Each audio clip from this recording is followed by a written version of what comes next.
teman-teman adik-adik yang muda, yang laki dan perempuan. Namo Sanghyang Adi Budaya, Namo Budaya. Selamat malam. Pertama, saya mengucapkan terima kasih kepada pengurus wihara di sini dan Romo Pandita atau Ramani Pandita.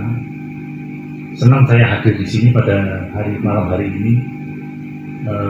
Bante Maitri itu sebetulnya sudah beberapa kali mengajak saya untuk datang ke wihara ini. Namun baru pada malam hari ini saya punya kesempatan jadwal untuk berkunjung ke wihara ini. Jadi saya senang. Dan saya senang dengan suasana pedesaan seperti ini. Mungkin dulu pernah berkali-kali lahirnya di pedesaan. Jadi ketika saya melihat suasana sawah, gunung, sungai, lembah itu, saya merasa di batin saya itu merasa suatu ketenangan dan kedamaian. Mungkin kehidupan kali ini mungkin kesasar ya, bisa hidup di Surabaya. Mungkin. Jadi ketika saya perjalanan balik ke sini dengan tadi Pak Roland nyetir gantian, saya merasa lihat pemandangan kiri kanan itu yang hijau-hijau Pak, itu sawah, itu gunung, wah senang saya. Apalagi cuacanya hari ini tidak hujan ya. Kemarin hujan nggak bapak-bapak ibu? Hujan. Ya betul, sama. Kemarin saya di Lumajang itu juga hujan lebat. Ini bandenya kayaknya melarikan diri. Saya dilemparin ini tanggung jawab. Tapi nggak apa-apa ya. Saya kenalan dulu. Saya bernama Yuda Buana. Ya. Ibu-ibu dan bapak-bapak tahu nggak yang nama saya itu artinya apa? Yuda, betul. Yuda itu artinya perang. Buana artinya apa itu? Saya belajar istilah-istilah baru juga. Jangan ini ada namanya jangan itu Krishna Buana. Krishna Buana. Buana itu ras dunia. Buana itu dunia, betul. Jangan itu apa? Jangan itu kesenian tes ini ya, drama Banyuwangi.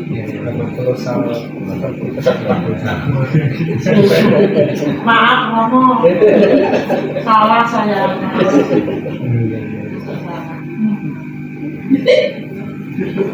Gak apa-apa, itu saya biasa kalau kasih ceramah di biara-biara itu juga santai aja, nggak perlu formal gitu ya. Formal. Yang penting nanti ilmunya masuk di pikiran dan diterapkan di keseharian. Itu kalau 1 jam itu cepat dulu, 1 jam itu cepat gitu. Bapak-bapak dan ibu-ibu kalau ceramah 1 jam bagaimana sih? Perasaannya? Kurang kelebihan waktu ya. Bosen ya maksudnya? Bosen ya, bener ya? Bosen ya? Sama, itu kalau saya kan ngajar di kampus ya, itu 20 tahun lebih. Jadi saya ketika ngajar itu kalau satu mata kuliah itu, satu SKS namanya, itu 50 menit gitu. Jadi kalau ngajar itu, contoh mata kuliahnya 2 SKS, itu berarti 2 kali 50 menit, itu 100 menit. Nah ketika saya ngajar, ya kan, sampai menit pertama, sampai menit ke-30, wah itu mukanya masih seger kabeh, seger semua. Tapi begitu menit ke-45 sampai ke-50, nah itu mulai tanda-tanda itu. Mukanya itu sudah muka gitu. Kalau mahasiswa sekarang itu tanda-tandanya mulai HP ini dipegang. Jadi kalau saya ngomong di depan itu mulai gini, kepalanya nunduk semua gini HP, lihat HP. Ya, jadi itu suatu perilaku yang wajar dari para pendengar, ya. Bapak-bapak dan ibu ini kan sekarang sebagai pendengar. Ya. Jadi itu perilaku yang wajar, bahwa sebetulnya dari survei saya selama 20 tahun mengajar, itu kemampuan orang untuk mendengar itu rata-rata, kalau dari hasil pengamatan saya, itu antara 30 menit sampai 40 menit. Itu daya seratnya itu paling maksimal. Setelah itu mulai turun gitu. Kalau sampai 2 SKS 100 menit, itu di menit-menit mendekati 100 itu sudah pikirannya tidak berada di kelas. Pikirannya itu mungkin nanti ini sudah jam makan siang, atau juga kalau jamnya itu jam kuliah siang itu ya, ini sudah mendekati setengah 12 ini. Kapan ini Pak Leader bubarnya? Ini perut sudah lapar. Jadi pikirannya sudah tidak di kelas, pikirannya itu sudah mungkin di kantin, nanti mau makan apa dan sebagainya. Itu hal yang wajar. Oleh karena itu tadi kalau saya dikasih waktu 1 jam, itu kalau menurut saya terlalu banyak. Terlalu banyak itu maksud saya bagi ibu-ibu dan bapak-bapak, dari sudut pandang saya itu terlalu banyak. Mestinya yang cukup efektif itu sekitar 40 menit. Kemudian kalau mau dikasih tanya jawab, itu tanya jawabnya boleh ditambah 10 menit. Kalau tanya jawabnya nanti menarik, boleh ditambah 15 menit jadi 40 menit ditambah 10 menit atau ditambah 15 menit jadi 55 menit. 1 SKS. Satu SKS.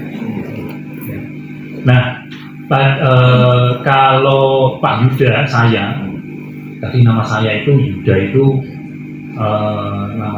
artinya adalah, Yuda itu bahasa Sanskerta, bahasa Sanskrit Sanskerta.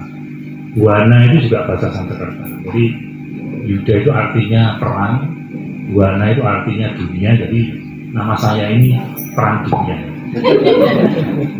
Itu yang ngasih bapak saya. Nggak tahu waktu itu bapak saya kok bisa terinspirasi ngasih nama perang dunia ini. Entahlah, itu saya belum pernah tanya itu dapat inspirasi dari mana itu ya, bapak saya. Tapi oke lah, ya. Ketika saya mempelajari agama Buddha, terima kasih. Ketika saya mempelajari agama Buddha, mempelajari ajaran Buddha, nasihat Buddha, arahan dan petunjuk guru agung kita, Sang Buddha, itu kemudian saya dulu saya dibully. Ketika dibully itu ya, di sekolah, di apa lagi, jadi bahan permainan dan sebagainya itu, karena nama saya perang dunia, itu saya dibully. Artinya itu nama yang buruk sebetulnya, nama yang buruk. Ya. Nama yang sebetulnya kalau perang dunia itu mengakibatkan bencana. Perang dunia, ya siapa sih yang mau perang dunia? Gak ada yang mau ya, maunya kan hidup tentrem, bahagia, tenang, damai. Tapi ketika saya mempelajari ajaran Buddha, saya berpikir yang sebaliknya. Oh, ternyata saya ini mungkin diberi nama oleh bapak saya, itu tujuannya untuk memerangi sifat-sifat buruk yang ada di dalam diri saya. Ya, memerangi sifat-sifat buruk yang ada di dalam diri saya. Kemudian buananya itu adalah mungkin saya izin kalau nanti saya diberi kemampuan untuk juga menaklukkan, apa kata menaklukkan? Tahu nggak bapak-bapak ibu-ibu menaklukkan itu apa? Tahu kan? Menaklukkan, seperti Sang Buddha itu menaklukkan marah, nah, gitu ya. Nah, saya ingin suatu hari nanti saya berkeinginan seperti Sang Buddha. Saya bisa membantu untuk menaklukkan sifat-sifat buruk yang ada di dunia ini. Jadi itu guru agung kita kan juga bertindak seperti itu ya. Menaklukkan marah itu berarti beliau menaklukkan sifat-sifat buruk yang ada di dunia ini. Gitu. Saya punya pertanyaan buat ibu-ibu dan bapak-bapak. Itu tugasnya Sang Buddha menaklukkan mara di dunia sudah selesai atau belum? Belum ya? Belum atau sudah? Sudah atau belum? Tetapi Sang Buddhanya sudah parinibbana, parinirvana duluan. Tugasnya belum selesai. Gitu. Jadi yang apakah tugasnya ini untuk menaklukkan sifat-sifat yang buruk itu perlu diteruskan? Perlu ya diteruskan. Itu adalah salah satu fungsi dan manfaat kenapa kok kita perlu, dan kalian bapak-bapak dan ibu di sini sudah memiliki satu tempat ibadah yang sangat bagus di sini. Itu kita bisa menjadi sarana tempat berkumpul, berinteraksi, bekerja sama untuk sebagai suatu kekuatan utuh untuk menaklukkan sifat-sifat buruk itu bersama-sama. Jadi sebetulnya nama saya ini Yuda itu memerangi sifat-sifat buruk yang ada di diri saya, kan baru satu orang berarti, ya kan? Padahal kalau saya lihat di luar diri saya kan masih banyak makhluk lain. Mereka juga berjuang untuk menaklukkan sifat-sifat buruk yang ada di dalam dirinya masing-masing. Jadi ketika saya memaknai kata buana, itu adalah saya memaknai masih banyak teman-teman saya di luar sana yang juga berjuang untuk menaklukkan sifat-sifat buruknya.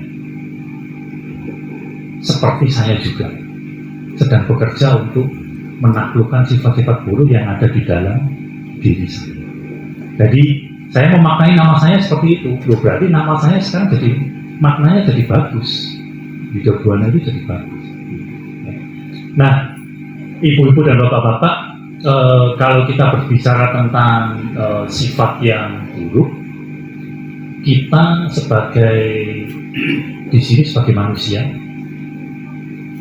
ini minta maaf kalau ada makhluk lain yang ada di sini. Maksud saya ya minta izin, dan ilmunya Pak Yuda ini yang malam hari ini saya ingin berbagi kepada ibu-ibu dan bapak-bapak. Itu Pak Yuda membatasi ilmunya Pak Yuda ini untuk manusia, gitu ya. Nanti mudah-mudahan Pak Yuda bisa berkawan dengan makhluk-makhluk yang lain. Nanti Pak Yuda bisa berbagi ajaran Buddha untuk makhluk yang lain. Tapi sementara malam hari ini Pak Yuda ini berbagi kepada ibu-ibu dan bapak-bapak yang pada saat ini ibu-ibu dan bapak-bapak posisinya sebagai manusia. Ya, gitu. Kok berdiam semua? Berdiam semua. Saya ingin berbagi pada malam hari ini itu adalah sesuatu hal yang praktis itu praktikal yang bisa nanti dipraktekkan oleh ibu-ibu dan bapak-bapak di keseharian, ya, di keseharian. Jadi Pak Yuda ini sudah lama mempelajari ajaran Buddha, namun di kurun waktu sekitar 15 tahun belakangan ini saya mengkhususkan diri di dua hal saja belajarnya. Itu kalau mau belajar ajarannya Buddha yang buku-buku Tripitaka itu kalau sampai seumur hidup Pak Yuda mati pun itu nggak sempat dipelajari, nggak sempat dipelajari. Ibu-ibu dan bapak-bapak pernah nggak lihat tumpukan Tripitaka atau Tripitaka? Pernah nggak? Kira-kira jumlahnya sebanyak berapa? Pernah nggak ibu-ibu? Kalau misalkan tulisannya dicetak, cetakannya tulisannya itu seperti buku Parita yang ada di ibu-ibu dan bapak-bapak itu, yang kira-kira cetakannya tulisannya seperti itu, pernah nggak membayangkan itu banyak tumpukan kitab sucinya yang dicetak itu seberapa banyak? Pernah nggak membayangkan? Kitab suci, ajarannya Sang Buddha yang ditulis, dan kitab komentarnya, kata-kata komentarnya. Pernah nggak? Nggak pernah ya? Nah, Nah ini kebetulan ada pintu nih, ada pintu kiri kanan ini. Ini kalau pintu kiri kanan ini itu seperti lemari, pintunya itu seperti segitu, lebarnya seperti itu, ya. Kemudian butuh 3 lemari, yang pintunya seukuran ini, seperti yang di sisi kiri dan kanannya ibu dan bapak. Pintu lemarinya seperti itu, tingginya kira-kira seperti itu. Nah itu ada 3 buah lemari. Kemudian bukunya yang kira-kira tulisannya itu, hurufnya itu seperti buku-buku Parita ini, itu disusun penuh.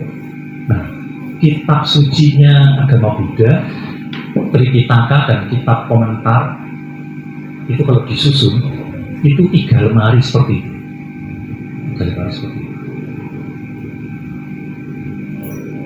Jadi kalau teman-teman kita di agama lain, kalau mereka datang ke waktu ibadah, mereka akan membawa kitab sucinya. Ya. Kalau umat Buddha mestinya harus sewa truk untuk bawa kitab sucinya itu.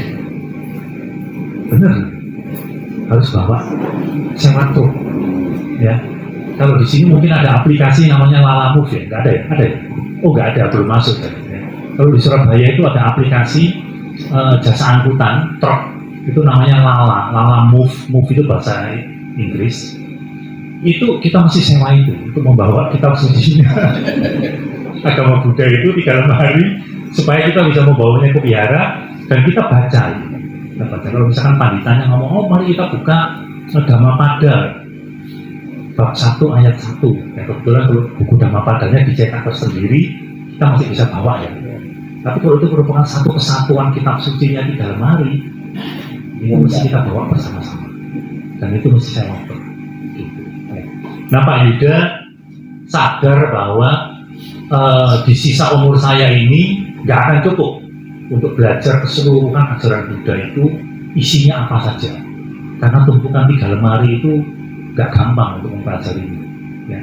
Mau dicicil baca pun mungkin bisa, cicil baca. Tapi untuk mengetahui apa makna, apa pemahaman, dan apa isinya itu tidak mudah. Kita mesti mencari seseorang yang betul-betul menguasai kitab suci agama Buddha dan bisa menjelaskan. Dan di Indonesia masih langka, orang-orang seperti itu masih langka sekali. Ya. Oleh karena itu Pak Yuda sadar, wah lama ini, terlalu lama.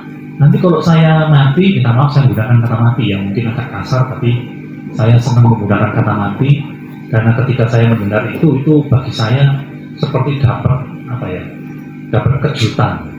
kejutan.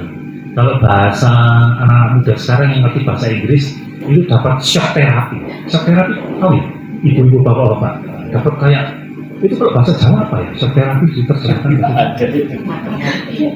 wageti sampai sadar. Oh iya saya nyadar itu, oh iya bener ini, dulu bapak saya ngomong gini bener, sekarang saya sadar ya.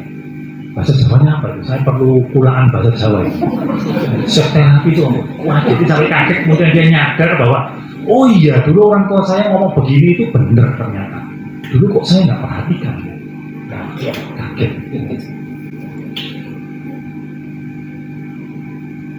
Sampai gimana ya? Lupa saya kagetnya. Jadi oleh karena itu Pak Yuda sadar bahwa untuk mempelajari agama Buddha ini, kitab sucinya butuh waktu banyak. Dan sampai nanti Pak Yuda mati, itu nggak akan cukup untuk belajar habis. Nggak akan cukup. Apalagi di Indonesia kekurangan ahli-ahli atau pakar-pakar. Tadi Bante nyebut saya, Pak Yuda ini pakar, tapi sebetulnya bukan. Ya, harusnya kalau seorang pakar itu, dia belajar di sebuah universitas Buddhis, itu mungkin ada di Sri Lanka, Thailand, atau Myanmar saat ini. Di Indonesia belum ada.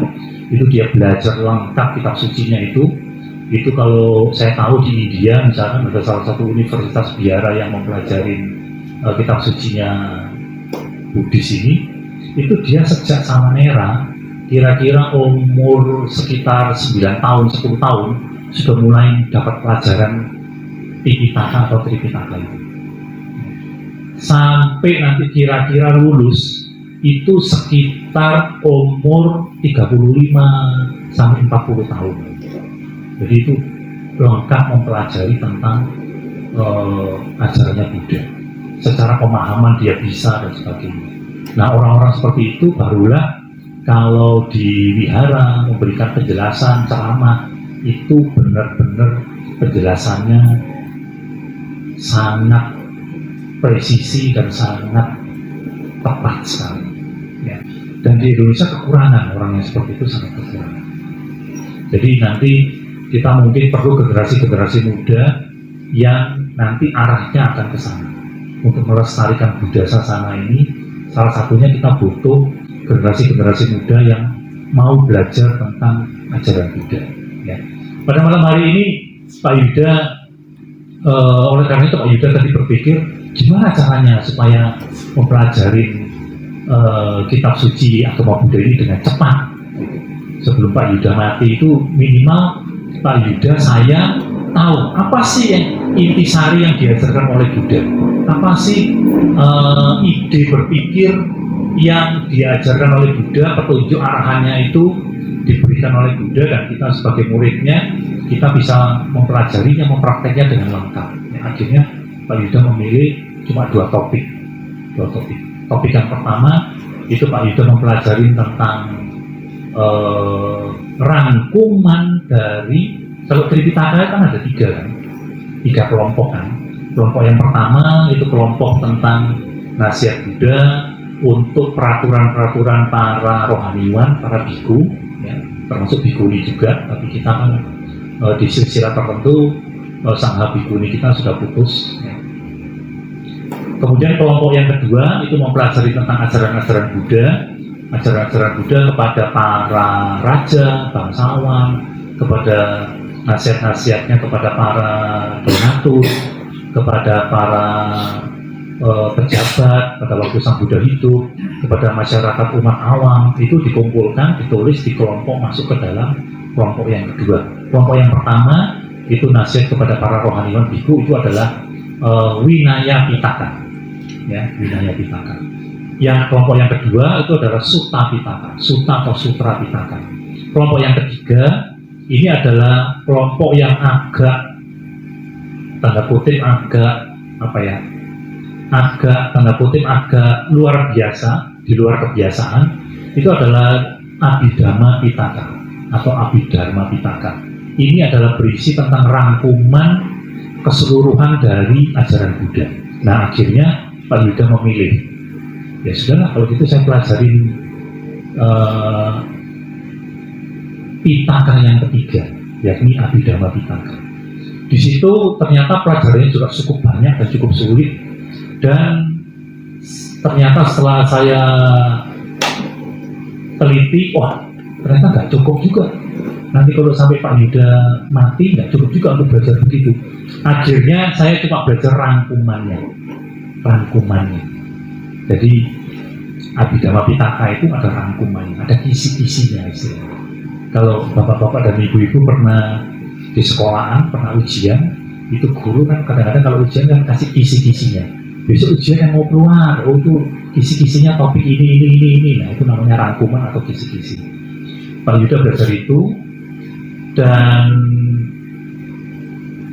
dengan mempelajari rangkuman itu lumayan saya bisa mengetahui tentang apa sih yang ada di dalam pikirannya Buddha, dan apa sih yang sebetulnya Buddha berikan untuk kita dan harus kita praktekkan, ya.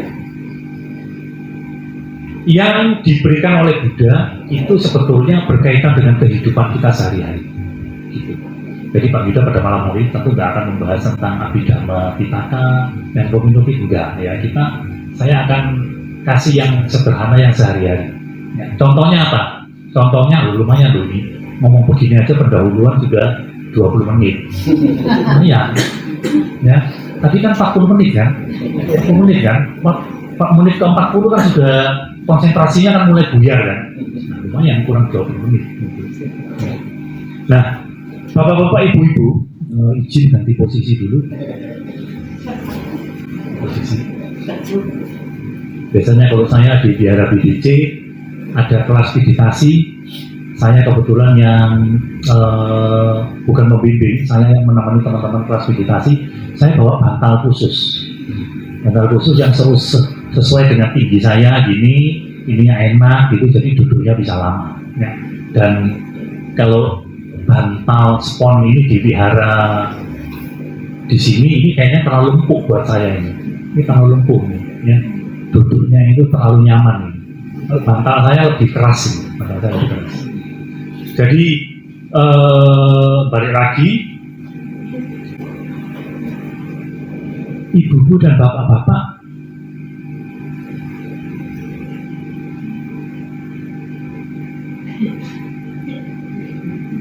istilah tentang panca indera, tahu nggak? Panca itu 5, indera itu apa tuh indera? Ayo, indera itu apa? Atau contohnya aja, panca indera apa contohnya? Contoh. Mata, oke. Terus telinga, oke. Terus hidung, terus kulit nomor 5, oke. Kulit nomor 5. Mulut, Mulut nggak ada, Bu. Sang Buddha nggak mengajarkan tentang mulut. Lidah, oke, betul. Lidah, Bu. Lidah, mulut, lidah. Terus apa lagi? Mata sudah, telinga sudah, hidung sudah, lidah sudah, kulit, lengkap 5 ya, lengkap 5. Jadi gini, ibu-ibu dan bapak-bapak sehari-hari pakai mata nggak? Pakai. Pakai telinga? Pakai hidung? Pakai. Lidah dipakai nggak? Pakai. Kulit dipakai? Oke. Mata itu dipakai berapa jam? Kenapa ya? Loh gini loh, kalau menurut saya kita itu kan punya mata, seharusnya kita tahu loh kita pakai mata kita berapa jam. Kalau sampai nggak tahu, berarti Kan udah tidur kan nggak lihat. Betul ya, tidur tidak melihat, Iya. tapi kan punya mata. Iya punya. Punya mata ya. Punya matanya berapa jam? 16. Punya mata ini berapa jam? Selamanya kok. Betul, terima kasih Bu. Ini lulus ini. Kasih ujian lulus. Ya. Jadi kalau kita punya mata itu berapa jam? Selamanya sampai Pak Yuda mati. Bener kan? Kemudian kalau kita melihat, hati-hati ya, melihat dengan apa melihat? Dengan mata. Tapi pertanyaannya sekarang, kalau kita melihat berapa jam? Ya belum tentu Romo. Kalau ibu berapa jam? Ayo. Yo, saya kan kebanyakan tidur. Ya berapa jam? Berapa jam? Pernah ngitung nggak? Pokoknya jam berapa ya? Jam 3 pagi ya. Oke.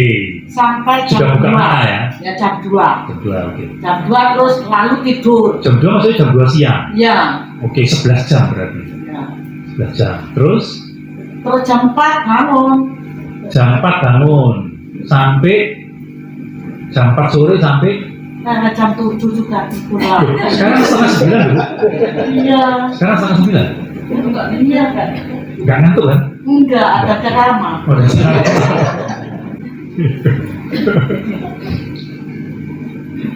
Bapak-bapak dan ibu-ibu, kita punya mata itu seumur hidup sampai kita meninggal. Mata ya, mata itu artinya gini dulu. Ini ceritanya nggak boleh langsung, nanti satu persatu, kalau enggak nanti bingung. Ya. Jadi kalau Sang Buddha mengajarkan, itu Sang Buddha mengajarkan itu ada pancaskanda, 5 apa ya? 5 apa Bu? 5 apa? Sorry nggak benar. 5 kehendak ya? Oh, kehendak itu cetana. Jadi Sang Buddha mengajarkan kalau di suta-suta itu kita itu punya 5 kumpulan. Gitu. Angel lagi 5 kumpulan. Oke. Pak Yuda, izin Buddha, Pak Yuda mau 5 mau disederhanakan jadi 2 saja. Nah, jadi 2 saja. Jadi manusia Tadi kan Pak Yuda izin ya, kan hanya untuk manusia ya. Kalau ada yang makhluk lain di sini, sementara Pak Yuda minta izin ceramahnya untuk manusia dulu. Nah, karena Pak Yuda nggak punya ilmu yang bukan manusia. Jadi manusia itu dari 5 ajaran Buddha 5 yang dinamakan 5 skanda, 5 kanda. Skanda itu bahasa Sanskerta, kalau kanda itu bahasa Pali. Ya. Pancanya sama, nama panca 5. Disederhanakan jadi 2. Jadi manusia itu, kalau yang namanya manusia itu punya satu paket. Satu paket ngerti ya? Paket itu artinya ya paketannya nggak, pokoknya harus paketannya itu. Nggak boleh kurang paketannya. Nah manusia itu paketannya ada 2. Disederhanakan nih, mestinya ada 5. Tapi disederhanakan, paketannya ada 2, yakni yang pertama itu tubuh. Tubuh fisik. Tubuh fisik. Bapak-bapak dan ibu-ibu punya tubuh fisik? Buktinya apa? Kan bisa bergerak, bisa hidup. Ya kan kalau punya tubuh fisik harus dibuktikan. Ya kan? Punya tangan kanan? Ya. Coba diangkat. Ya. Oh benar, punya tubuh fisik. Punya tangan kiri? Ya. Oh benar berarti. Ya benar. Bapak Yuda kok suruh ngangkat tangan kanan kiri, kenapa? Supaya gak ngantuk. Ya. Dan ini ada tujuan, ada ilmu budanya. Oh, ternyata, oh ini loh, tangan kanan, tangan kiri, itu fisik. Gitu. Terus buktinya apa lagi? Nah, buktinya begini. Ini mikrofonnya terpaksa diletakkan dulu karena 2 tangan mau dipakai. Kalau ini dilepas kan mikrofonnya jatuh. Ya. Coba bapak-bapak, ibu-ibu, tangan kanan diangkat. Ya. Kemudian tangan kirinya diangkat. Ya. Kemudian tangan kirinya tuh gini loh. Gini. Tangan kirinya gini. Gini. Jepit kayak Oh, gitu. jepit. Nah, tangan kirinya, jepitan tangan kiri ini menuju lengan tangan kanan, tempel lengan tangan kanan. Gini. Tempel. Terasa nggak itu nempel tangannya? Rasa. Nah, itu fisik. Jangan dilepas dulu. Biar capek. Ya. Minta maaf itu kalau ketiaknya ada yang bau. Ya. Ya. Lama sejuk. Nah, itu kalau pakai jaket nggak terasa itu. Lo terasa dicibit kalau. Karena tadi kulit, panca inderanya kan kulit. Nah, itu ya. Gitu. Udah. Belum. Oh, belum. Pakai jangkap. Ini nempel kan? Terasa kan? Ya. Sekarang kalau ininya dijepit, lengannya ini dijepit gini, dijepit, Ya. dipuntir dikit, Itu ya sakit. puntir lagi, puter lagi. Nah, terasa apa? Sakit. Nah, itu tanda bahwa ibu-ibu dan bapak-bapak punya fisik, ya, gitu. Jadi kalau tadi bapak-bapak, ibu-ibu mengatakan bahwa oh mata, telinga, hidung, lidah, sentuhan Pak, bukan kulit. Ya.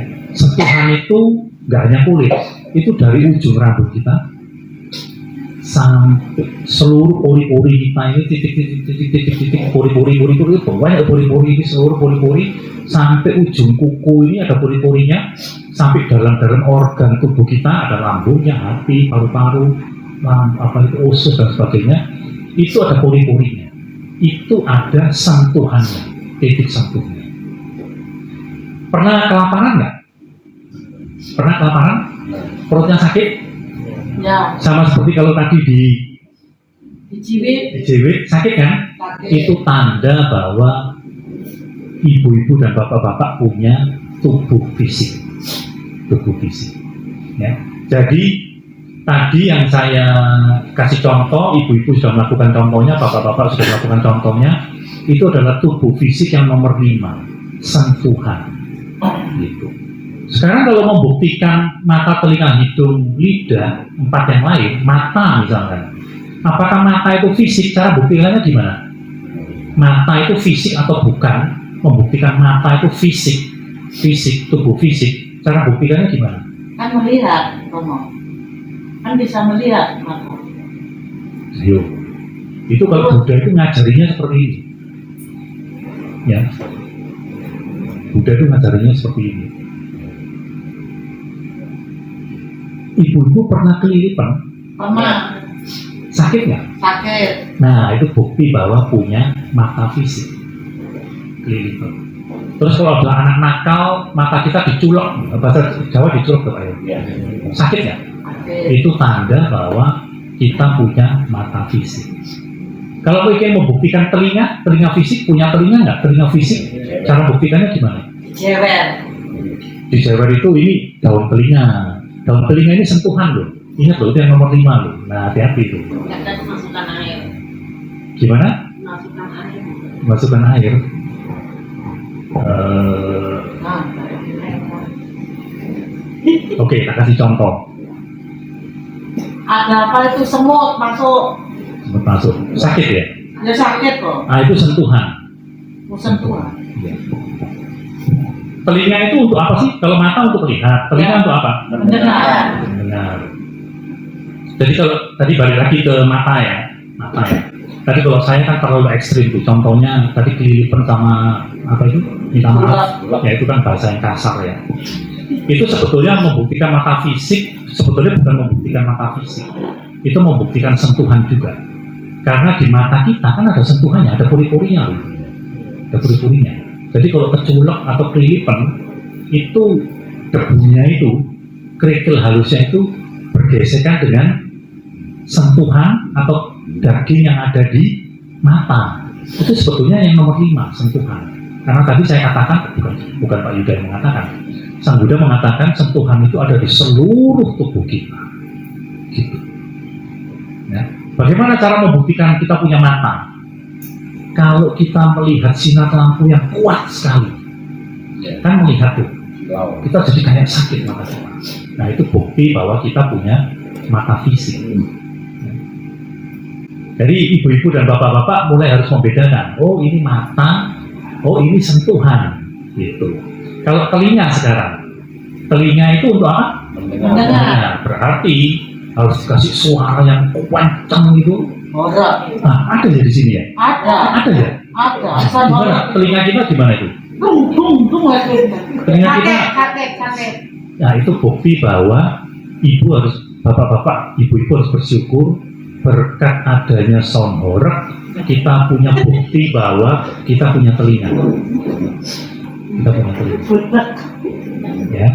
Nanti yang dengar sound horeg rasanya nyaman atau Nggak nyaman. Nah itu nanti masih ada jarum jamnya sampai jam 12 nanti. Tenang aja. Jadi Sang Buddha ilmunya banyak. Ya. Saya nanti cerita begini tujuannya supaya tadi kan tujuannya apa sih, ingat nggak tadi di awal? Untuk menaklukkan sifat buruk atau marah. Nah itu tugasnya umat Buddha. Belajarnya yang gampang-gampang ini, yang gampang. Kita balik lagi ya, telinga. Kalau hidung, gimana cara buktikannya? Hidung itu apa itu? Membaui. Bagaimana cara membuktikan keberadaan hidung itu? Fisik buktinya apa? Ini bau dupa ini. Bau dupa, betul. Ya, oh, ada bau dupa, wangi ya dupanya. Tapi kalau tadi ngangkat tangan tinggi-tinggi, teman sampingnya gimana tuh? Itu kebalikannya bau dupa. Kebalikannya, ya kan? Baunya kan kebalikannya. Kalau dupa wangi, yang itu kan nggak wangi. Iya. Ya, bener kan? Iya, keleknya. Kalau bau dupa, kita ada rasa apa? Rasa apa kita? Senang atau tidak senang? Senang. Kalau tadi bau ketiak, ada rasa apa? Pengu. Itu nanti yang akan kita bahas.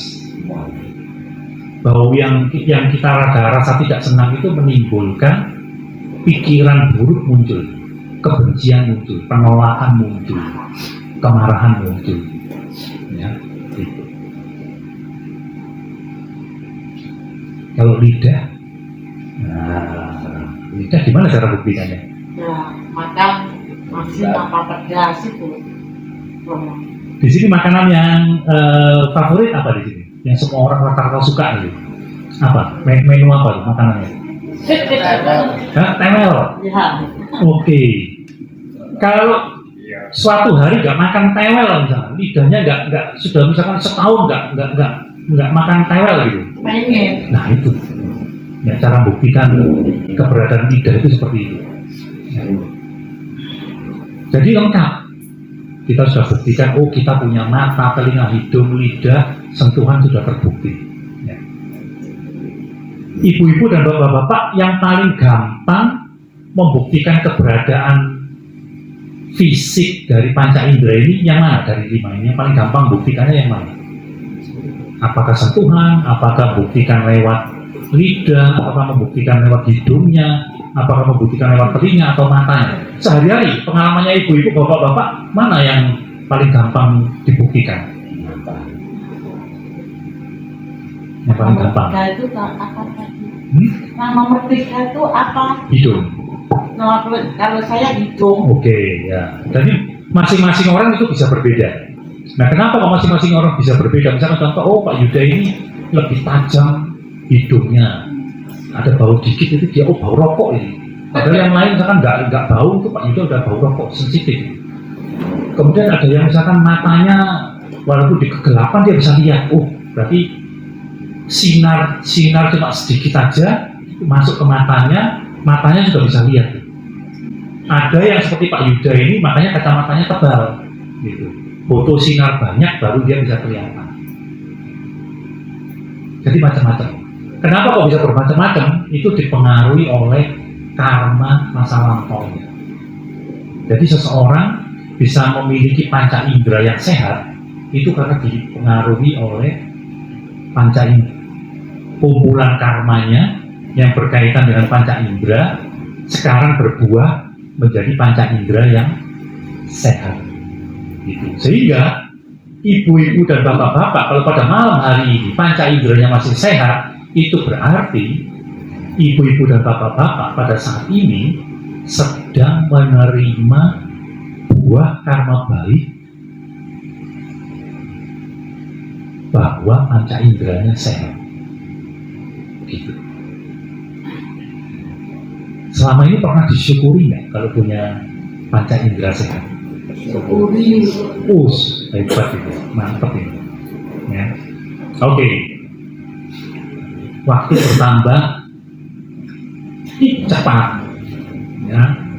Jarum panjang kurang 2 menit menuju angka 8 itu berarti sudah 40 menit saya ngomong. Dan pelajaran belum selesai. Nah, gitu. Ya. Gitu. Ibu lanjut ya. Gini lanjut. Sederhananya begini, Pak Yuda nggak akan berpanjang-panjang. Yang penting tadi sudah tahu. Oh, caranya begini. Kita punya panca indera. Ibu-ibu dan bapak-bapak sehari-hari kan menggunakan panca indera. Makanya tadi Pak Yuda kan tanya berapa jam pakai panca inderanya. Kalau panca indera fisik itu pakainya seumur hidup. Kita punya panca indera yang sehat. Panca indera yang sehat loh. Mata sehat, mata fisik sehat, telinga fisik sehat, hidung fisik sehat, lidah fisik sehat, sentuhan fisik sehat. Itu berarti kita bersyukur karena pada saat ini kita masih punya kumpulan karma baik yang berbuah dalam bentuk panca indera yang sehat. Tapi begitu kumpulan karma baiknya ini habis, matanya buta langsung. Karena nggak ada karma yang berbuah, matanya sehat, habis. Jadi matanya udah habis. Jadi dia jadi buta. Jadi bapak-bapak, ibu-ibu kalau melihat orang buta, sekarang jadi ngerti. Oh, karma baiknya yang berkaitan dengan mata fisik habis. Caranya bagaimana supaya dia bisa agar memiliki mata yang sehat kembali? Dia harus menanam karma baik yang berkaitan dengan mata sehat. Gitu. Caranya bagaimana? Cara yang paling gampang. Sekarang kan zamannya ini tuh. Zamannya ini. Gunakan mata kita untuk melihat tontonan-tontonan yang baik. Jangan dipakai mata kita untuk melihat tontonan-tontonan yang buruk. Itu akan mempengaruhi umur dari kumpulan karma baik yang berkaitan dengan mata. Demikian juga dengan telinga. Sering dengar gosip, atau sering dengar ceramah di wihara? Nah, ya. Hidung juga demikian, lidah juga demikian, sentuhan juga sama. Sama. Jadi ilmunya Buddha seperti itu di sehari-hari. Nah, kalau kita punya mata fisik, mata kita kan bisa kontak dengan siapa? Semua orang. Kalau handphone kan ada kontaknya, kayak telepon gini kan, kontak gini kan, ya kan? Kalau mata kita itu kontak dua hal. Mata kita karena menerima cahaya, mata kita kontak tahu ya kontak ya. Ibu-ibu dan bapak-bapak tahu kontak kan? Tadi kan begini tuh.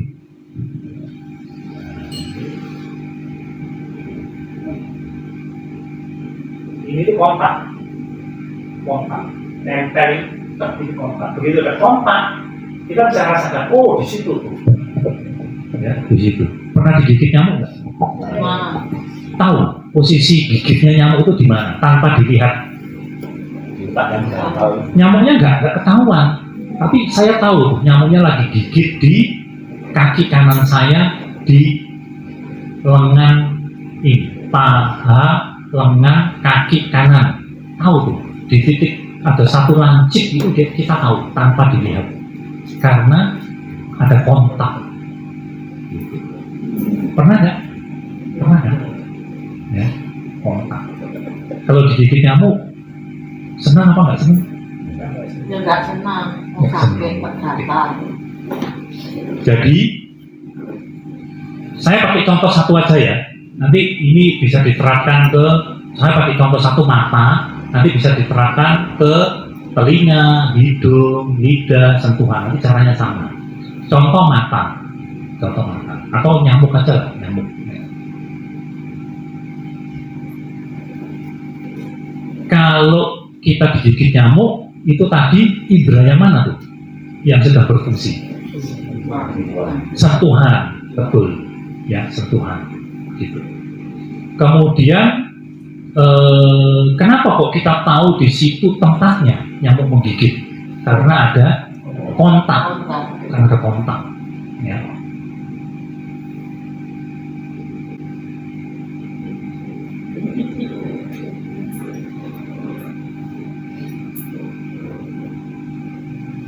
Selanjutnya apa yang terjadi? Setelah nyamuknya kontak dengan kulit kita, apa yang terjadi? Reaksi gatal. Betul, bereaksi gatal. Gatal itu kalau sentuhan kalau kita punya sentuhan, ini ya kita akan sentuhan, contoh ini aja ya, jari telunjuk sentuhan. Sentuhan kita ini itu luar biasa loh. Sentuhan itu kita bisa merasakan kalau lantai ini kita sentuh gini, lantainya di mana nih? Kotor. Halus, kotor, dingin, terus apa lagi? Keras, ya. Jadi luar biasa. Sentuhan kita, ingat loh, sentuhan kita bukannya di telunjuk, di seluruh tubuh kita itu bisa merasakan yang panas dingin. Kalau perut kita panas, badan kita panas, bisa rasakan nggak? Bisa. Panas dingin. Sentuhan kita bisa merasakan temperatur. Kemudian sentuhan kita bisa merasakan ini tadi, permukaan suatu benda. Itu namanya tekstur. Halus dan kasar. Terus apa lagi? Ini tuh. Tuh, coba dipukul-pukul gini. Keras. Tuh, kalau spon Empuk. nah, berarti sentuhan kita itu luar biasa, punya 6 panas dingin, keras ini apa namanya? Kenyal, lunak, ya. Atau satu lagi apa tuh? Ini halus, kasar.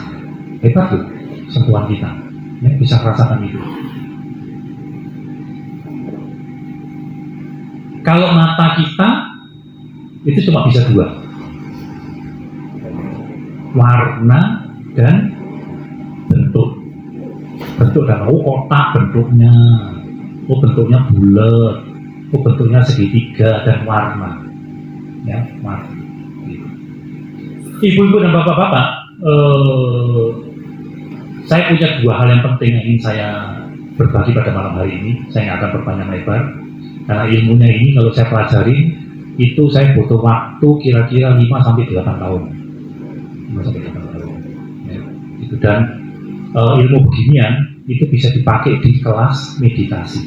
Nanti bapak-bapak dan ibu-ibu kalau bisa mempraktekkan ini di keseharian, itu bapak-bapak dan ibu-ibu nanti kalau punya kesempatan itu bisa melakukan pendahuluan dari meditasi Vipassana. Pernah dengar? Nah itu. Kalau belum bisa yang beginian, jangan coba-coba masuk ke retret meditasi Vipassana. Nanti pulang nggak membawa apa-apa, bosan. Ya. Bosan nanti nyalakan guru pembimbingnya. Oh nggak manjur ini guru pembimbingnya. Coba ganti guru deh. Coba ganti Bante deh. Ya. Padahal yang salah diri sendiri. Jadi kita balik lagi. Nyamuk tadi. Nyamuk itu kita bisa merasakan keberadaannya karena kita punya kontak.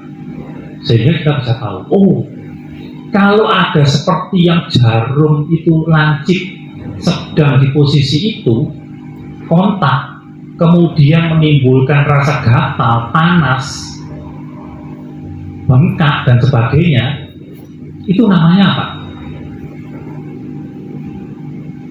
Ada kontaknya kira-kira lancip seperti itu. Kalau kita jempol kita mencet gini, sama kalau jarum nempel kan beda kan, bisa dirasakan kan. Nah, kalau ada seperti jarum lancip gitu, kemudian menimbulkan panas, bengkak, gatal, itu kira-kira dinamakan apa? Dinamakan? Boleh sembarang, nggak apa-apa, jangan takut, sembarang. Ini justru Pak Yuda pengen ngajarin, itu dinamakan apa? Dinamakan apa? Dampak. Ya dampak boleh, tadi ada yang nyebut nyamuk ya. Nah, di sini letak bahayanya. Ketika ada kontak seperti jarum lancip, kemudian panas gatal, bengkak, kemudian timbul rasa menolak adanya kejadian itu. Ibu-ibu nolak kan ada kejadian itu? Ya. Seperti ada jarum lancip menimbulkan panas, gatal, bengkak, ditolak atau diterima? Ditolak, tapi belum tentu benar ya. Maksudnya kejadian sehari-hari kan seperti itu, ditolak. Kemudian semakin ditolak, semakin gatal, semakin bengkak, semakin panas, tambah ditolak lagi. Penolakannya itu semakin meningkat. Itu namanya kebencian. Siapa yang dibenci? Nyamuk. Nyamuknya masih hidup apa enggak pada saat itu? Mati. Saat itu sebelum membenci ini muncul kan membenci kan muncul tuh, mulai muncul membencinya. Nyamuknya masih hidup atau masih hidup. Kemudian kan dilihat toh mana sih yang menyebab? Oh di sini ada siapa di situ ya? Oh ada benda makhluk yang punya sayap dua, kakinya tipis-tipis, ya, runcing-runcing, ya, badannya loreng-loreng, Ya. itu namanya apa itu? Nyamuk. Kemudian kita lihat, oh ada makhluk ini. Terus tindakan kita apa? Capres. Belum. Kita menggerakkan tangan kita, ngangkat tangan kanan, kayak tadi kan, ngangkat tangan kanan kan? Gini, kemudian sudah sampai di sini kan, kita lihat tadi nyamuk. Awas, jangan pergi dulu kamu. Awas, jangan pergi dulu. Tangan diturunkan. Awas, jangan pergi dulu. Awas, jangan pergi dulu. Pelan-pelan supaya dia tidak apa ya? Karena dia juga punya panca indera. Tapi Pak Yuda pada malam hari ini kan cuma bicara manusia ya. Tapi nyamuk juga punya panca indera. Artinya dia juga bisa merasakan indera sentuhan. Tangan kita ini kalau gini, itu kan ada tekanan angin. Dia bisa merasakan gesekan angin. Gitu kalau gini dia langsung pergi. Kita kan karena kita benci, kita berharap si nyamuk tidak pergi. Kita berharap si nyamuk nggak pergi. Supaya apa? Kita bisa melampiaskan kebencian kita. Benar kan gitu kan? Nanti pikirannya ibu-ibu dan bapak-bapak dan Pak Yuda kan juga gitu. Iya. Tapi Pak Yuda sekarang udah sadar berkat Buddha. Nah, tapi tak ajarin nanti sadarnya di mana. Tangannya gini kan, pelan-pelan. Semakin tangannya deket, semakin berharap nyamuknya kalau bisa tidak pergi. Belum, tidak pergi. Jangan pergi dulu kamu. Gitu. Kalau sudah kira-kira caranya dekat, pikiran membunuh itu muncul. Nah, kena kamu ya sekarang. Gitu. Si nyamuk akhirnya mati. Jadi kebencian kita itu sebetulnya adalah bentuk lawannya, kemelekatan. Tahu kemelekatan? Bahasa Palinya tangha, upadana atau apa lagi ya. Tapi saya nggak pakai bahasa Pali deh. Nanti kasihan yang sepuh-sepuh. Tapi kalau sepuh-sepuh pernah belajar bahasa Pali ya, itu lebih bagus sebetulnya. Jadi sebetulnya kebencian itu adalah bentuk yang mirip, tidak berbeda dengan kemelekatan. Kita melekat untuk agar nyamuknya itu mati, sehingga kebencian kita itu terlampiaskan. Nah, disinilah letak kesalahan kita. Ya, kita pelan-pelan ya, nggak apa-apa, masih ada 10 menit, tenang aja, tenang aja, 1 jam. Ya, nggak kerosok lah 1 jam. Ya, nggak kerosok. Jadi disinilah letak kesalahan kita. Begitu tangan kita plok, nyamuknya si mati kan nyamuknya kan? Ya. Nah, udah mengajarkan. Kalau kita kan umat wihara, kita diajarkan. Oh, anatipata ini juga. Tidak boleh membunuh. Anatipata. Oh, minta maaf Buddha. Tapi kan kamu sudah membunuh. Ya nggak apa-apa. Nanti kalau ada bakti datang saya ngulang. Pancasilanya saya perbarui lagi. Loh bener kan? Tapi kan gitu juga.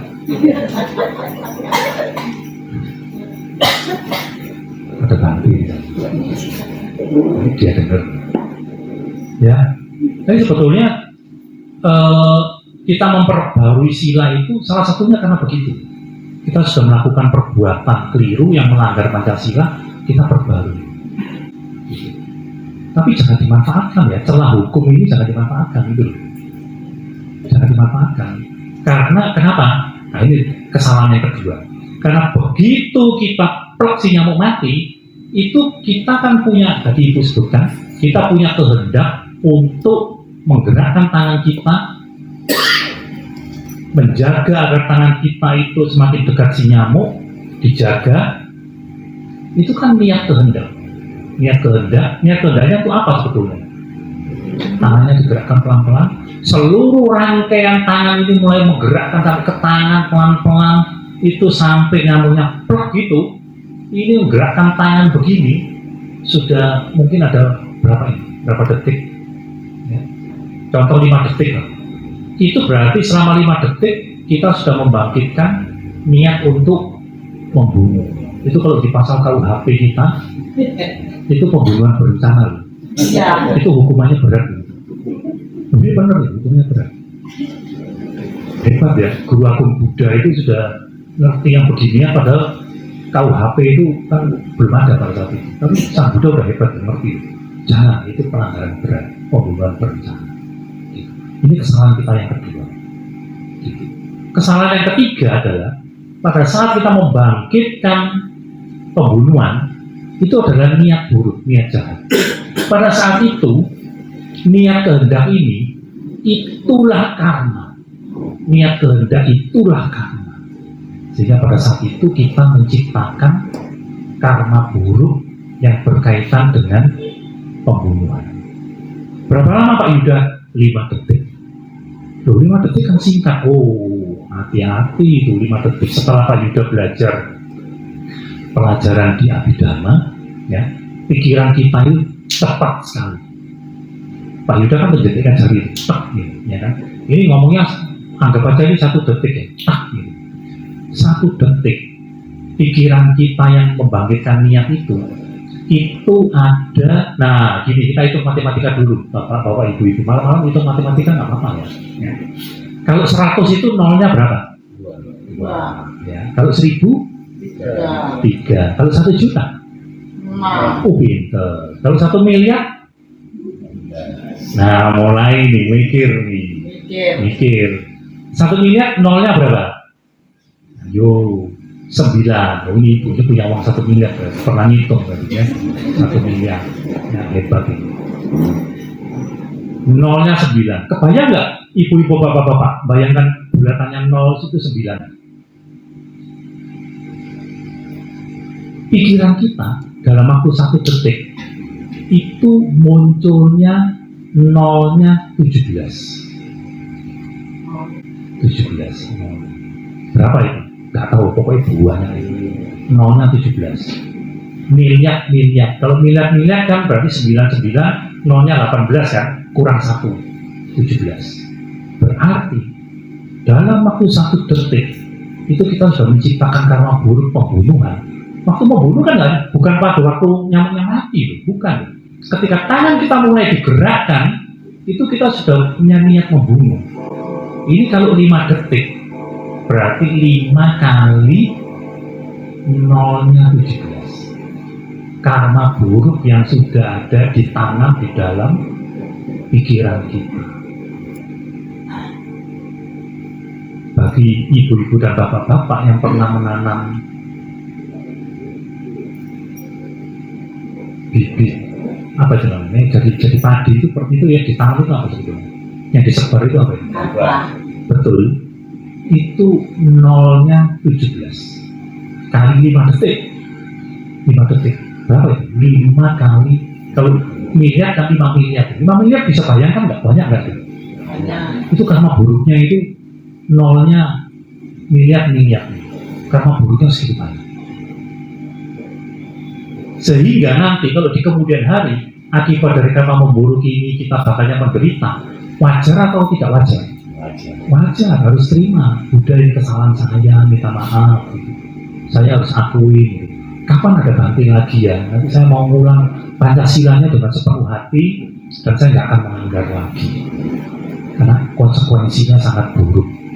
Itu luar biasa. Ya.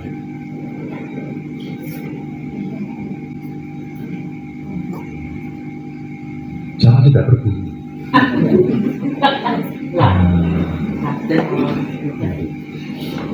Pelajaran tentang nyamuk ini bisa diterapkan nanti untuk mata, telinga, hidung, lidah, dan sentuhan. Makanya tadi saya tanya, pakainya berapa jam? Kalau ibu-ibu dan bapak-bapak pakainya misalnya 10 jam, contoh 10 jam, kemudian kita membenci, misalnya kita membenci seseorang nih ya, membenci seseorang, hitungannya membenci seseorang bisa membenci seseorang 1 jam bisa nggak? Bisa. Membenci seseorang seharian bisa 24 jam itu. Membenci seseorang 5 tahun masih ingat? Bisa. 5 tahun loh Bu. 5 kali 365 hari kali 24 jam kali 60 menit kali 60 detik kali nolnya 17. Waduh, udah kapan aku melunasi karma buruk ini? Berat loh, itu membenci, membawa dendam itu berat. Ya. Jadi pelajaran malam hari ini, fakta yang sebenarnya yang ada di pikiran kita karma buruknya itu seperti itu. Itu pelajaran di Pitaka yang ketiga, Abhidhamma Pitaka. Ibu-ibu dan bapak-bapak kalau dengar cerita saya malam hari ini ngeri loh. Ngeri. Begitu ngeri tahu ya ngeri ya. Ngeri itu apa ya? Kayak takut, khawatir apa nah. Kengerian ini kemudian kita pakai.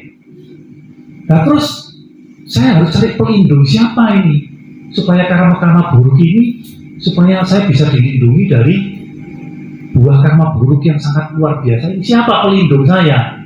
Gitu. Ini akan menjadi alasan mengapa kita harus berlindung kepada pelindung yang tepat. Siapa pelindung kita yang tepat? Guru agung kita. Loh kok milih guru agung? Bukannya kan ada pelindung-pelindung yang lain. Oh, ini guru agung kita ini adalah guru yang sudah mampu membereskan karma buruknya. Kalau kita ingin membereskan karma buruk, kita harus belajar sama guru yang pernah mengalami itu dan berhasil membereskan karma buruknya. Ada di belakang saya. Nah, dengan demikian ketika kita membaca Buddha Saranaga Jami, kita betul-betul hormat kepada figur Buddha itu karena beliau satu-satunya pelindung yang pernah membereskan karma buruk beliau. Beliau punya ilmunya, punya caranya, dan beliau ajarkan kepada kita untuk membereskan karma buruk kita, sifat-sifat buruk kita. Ini guru yang luar biasa loh, bukan guru sembarangan. Gitu. Ini topik dan sharing berbagi, Pak Yuda berbagi pada malam hari ini.